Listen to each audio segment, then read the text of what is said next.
దేనికయ్యా ఖర్చు ముఖ్యమంత్రి 1,50,000 కోట్లు అంటే ఒక్కడు సమాధానం చెప్పడు.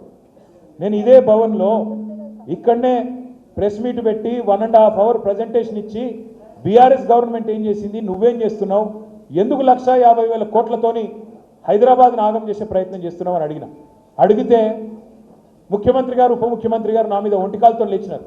ఏమని, నీకు ఎవరు చెప్పిండు 1,50,000 కోట్లని అంటారు. నువ్వే చెప్తీవి కదా స్వామి అని వీడియో చూపెట్టి ముఖ్యమంత్రి చెప్పినాడు, నేను చెప్పింది కాదు.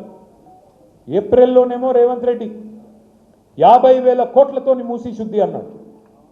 తెల్లారో మర్నాడో మే నెలలో జూపల్లి కృష్ణారావు గారు పర్యాటక శాఖ మంత్రి 50,000 కోట్లు కాదు 70,000 కోట్లతోని మూసి అన్నాడు. జూలై వచ్చింది. జూలై రాగానే మళ్ళీ ముఖ్యమంత్రి గారికి ఏమైందో తెలియదు. గోపన్పల్లిలో మనం కట్టిన బ్రిడ్జు ఆయన వచ్చి రిబ్బన్ కట్ చేసినాడు. సంతోషం. వచ్చి అక్కడ స్పీచ్ ఇస్తాడు. 1,50,000 కోట్లతో మూసి అభివృద్ధి అన్నాడు. ఇవాళ అదే ముఖ్యమంత్రి ఏమంటాడు, ఎవరన్నారు మీకు ఏడుకెళ్ళి వచ్చింది నెంబర్ అంటాడు. అరే నువ్వే చెప్పినావు స్వామి చూడు అంటే నేను చెప్పలేదు అన్నాడు. మళ్ళీ కరెక్ట్గా 4 రోజులకి, మరీ సరిగ్గా 4 రోజులకి ముఖ్యమంత్రి గారు ఒక పుస్తకం రిలీజ్ చేసినాడు ప్రభుత్వం తరఫున, తెలంగాణ గ్రోత్ స్టోరీ అని. అందులో ఏం రాస్తుంది, 1,50,000 కోట్లతో మూసి అభివృద్ధి చేస్తామని రాస్తుంది. మేము అడుగుతా ఉన్నాం, మొన్నటి నుంచి నిలదీస్తూ ఉన్నాం, దేనికోసం 1,50,000 కోట్లు, ఎవడి కోసం? 1,100 కోట్లతో తెచ్చేస్తే మూసి పునరుజ్జీవం అయిపోద్ది కదా అంటే వాళ్ళు చెప్పే కారణాలు ఎంత వింతగా ఉన్నాయో ఒక్క నిమిషం మీకు చెప్తాను.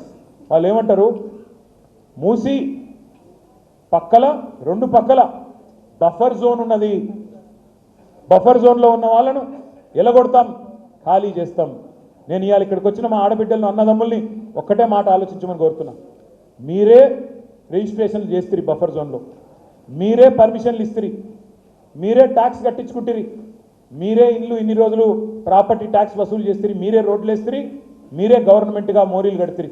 ఇవాళ వచ్చి అక్కడ ఉన్న ఒక మల్లయ్య గారి ఇల్లేమో అందులోకెళ్ళి మురికి నీరు వస్తుంది, బఫర్ జోన్లో ఉన్నది, మూసి చెడిపోతుంది, కాబట్టి మల్లయ్య ఇల్లు కూలగొట్టాలి.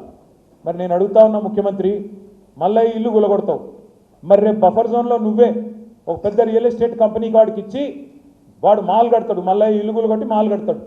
మల్లయ్య ఇంట్లోకి వెళ్ళేమో మురికి నీరు వస్తుంది, మాల్లోకి వెళ్ళేమో సుగంధం వస్తుందా? మాల్లో కూడా అదే మురికి నీరు కదా వచ్చేది. ఇంకా మల్లయ్య ఇంట్లోకి వెళ్ళి వచ్చిన దానికంటే 1000 రెట్లు ఎక్కువ వస్తుంది. కానీ అది బాగట, ఇది బాగా కాదండి. నేను అందుకే అడుగుతా ఉన్నా, ముఖ్యమంత్రి సమాధానం చెప్పు. బఫర్లో మల్లయ్య ఇల్లు ఉండకూడదు ఎట్లా, మాల్ ఉంటుంది ఎట్లా? సమాధానం చెప్పు. ఎవడి కోసం 1,50,000 కోట్లు పెడతానంటున్నావు, దేనికోసం పెడతానంటున్నావు? మాకు అర్థమవుతున్నది. మూసీ మే లూటో ఢిల్లీ మే బాటో, మూసీలో లూటో ఢిల్లీ మే బాటో. ఎందుకు? నీ బాసులు ఢిల్లీలో ఉన్నారు, వాళ్ళ కోపం వస్తే నీ తుమ్మితో ఊడిపోయే ముక్కు నీది, ఎప్పుడు ఊసిపోతుందో తెలియదు. రాహుల్ గాంధీకి మూటలు పంపకపోతే ఆయన ఊకోడు, మళ్ళీ పైన ఇంకా ప్రియాంక గాంధీ గారు ఉన్నారు, ఇంకా చాలామంది పెద్దలు ఉన్నారు, వాళ్ళకు మూటలు పంపాల్సిందే. పంపాలి అంటే మీకు తెలుసు, కోకాపేట ఇక్కడ మీ యాదికుండాల రాజేంద్ర నగర్లో కోకాపేట ఉన్నది. ఇలా కోకాపేట భూములు ఎంత ఖరీదైనాయో మా వెంకటేష్కి తెలుసు బాగా. ఖానాపూర్లకు, కోకాపేటలకు, నార్సింగోళ్లకు, మణికొండలకు మీకే తెలుసు భూముల విలువ. ఆనాడు ఎంత, 2014లో, ఈరోజు ఎంత.